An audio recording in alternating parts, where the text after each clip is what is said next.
బోనాల ఉత్సవాలు old city ప్రాంతంలో ఉమ్మడి దేవాలయాలు మరి కమిటీ చైర్మన్ రాకేష్ తివారీ గారు వారి యొక్క కమిటీ సభ్యులందరికీ, ఎందుకంటే ఓల్డ్ సిటీ ప్రాంతంలో జరిగేటువంటి బోనాలు ఒక ప్రత్యేకత ఉంది. ఆదివారం నాడు జరిగేటువంటి బోనాలు మండే భారీ ఊరేగింపు అనేది ప్రపంచంలో ఎక్కడ జరగదు. ఇంత యూనిటీగా అందరూ సమన్వయం చేసుకొని బ్రహ్మాండంగా ఊరేగింపు.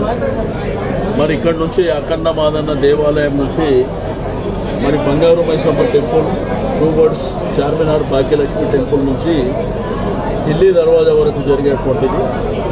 మరి కమిటీ చైర్మన్ గారు సభ్యులందరూ కూడా సమన్వయంతో బ్రహ్మాండంగా చేసుకుంటారు. రెండోది, ఈ ప్రాంత డెవలప్మెంట్ మీద కూడా మరి ఈ పండుగలో పెద్ద ఫోకస్ పెట్టాం.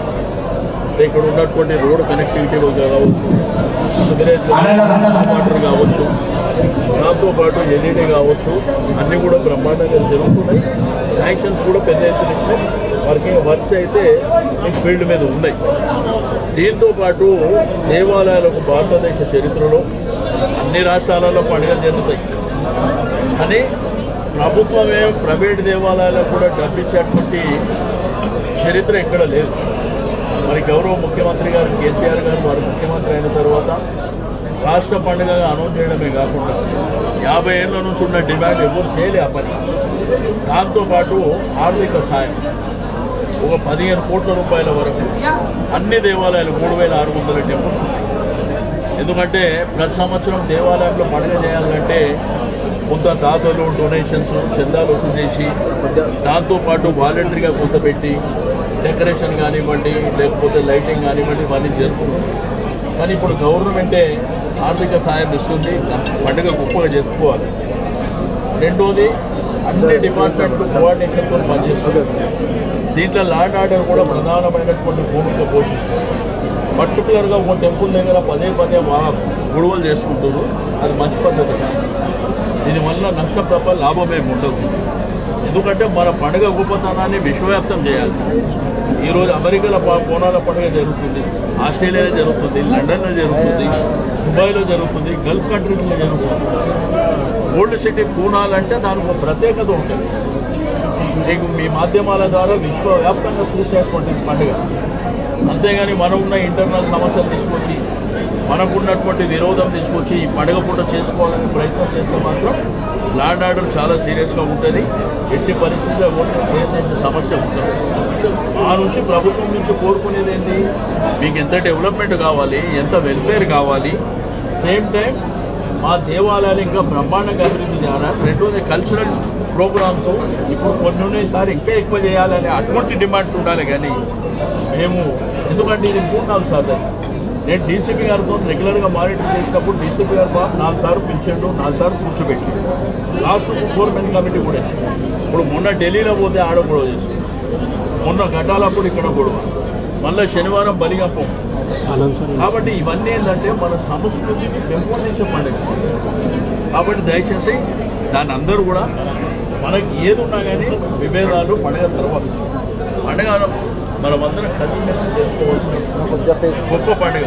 ఇప్పుడు ఢిల్లీలో పోయి చేసుకుంటామనంటే ఢిల్లీలో అకామిడేషన్ ఇచ్చినాం, కల్చరల్లో డిపార్ట్మెంట్కి సంబంధించినటువంటి కళాకారులను ఇచ్చినాం, ఆర్థిక సాయం చేసినాం, ట్రాన్స్పోర్టేషన్ విజయవాడలో చేస్తామంటే విజయవాడలో చేస్తాం.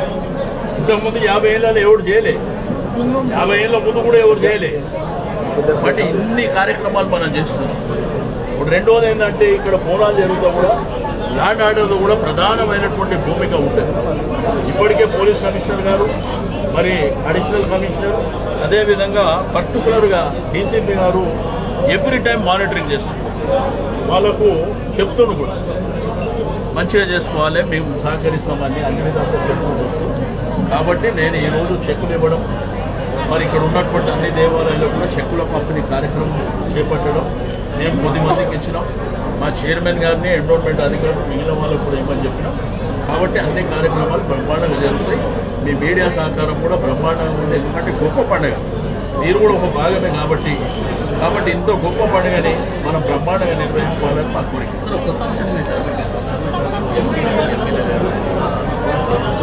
కొత్త అంశమే కాదు, ఇది చరిత్ర ఉన్న అంశమే, కొత్త అంశం ఎందుకు అవుతుంది? వాళ్ళకి ఎప్పటి నుంచి తల్లిదండ్రులు లేని అనాథలు ఉన్నటువంటి ప్రాంతం. ఎందుకంటే ఇది ఇప్పుడే కాదు, నేను చెప్పేది ఏం లేదు. ఫుల్ సిటీలు ఏంటంటే పాపం వాళ్ళ గట్టిగా ఇబ్బంది పడుతుంది. డెవలప్మెంట్ జరగాలి, పడిగ జరగాలంటే కోఆర్డినేషన్ జరగాలి, ఇవన్నీ. అంటే గవర్నమెంట్ పరంగా నేను ఒక రిప్రజెంటేటివ్గా వాళ్ళకి అందుబాటులో కార్యక్రమాలు జరుగుతుంది. అది కొత్త అంశమే, అది న్యాచురల్గా రియాలిటీగా ఉన్నది.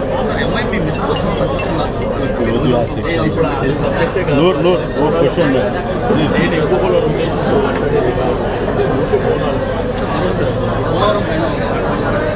ఇప్పుడు నేనేమంటే బోనాలకు సంబంధించినటువంటి అంశం ఉంది. మీరు ఇక్కడ నుంచి నేను పోయినాక మీరు దయచేసి మీరు చూస్తున్నారు ఐ డ్రీమ్ న్యూస్ ని. Please subscribe I dreams. For more videos, subscribe. I Dream. Please subscribe for more videos. I dream. I dream. For more videos, Subscribe, I dream. Please subscribe. Subscribe I dream channel. Do subscribe. I dream. I dream ఛానల్ని subscribe చేయండి. Do watch I Dream.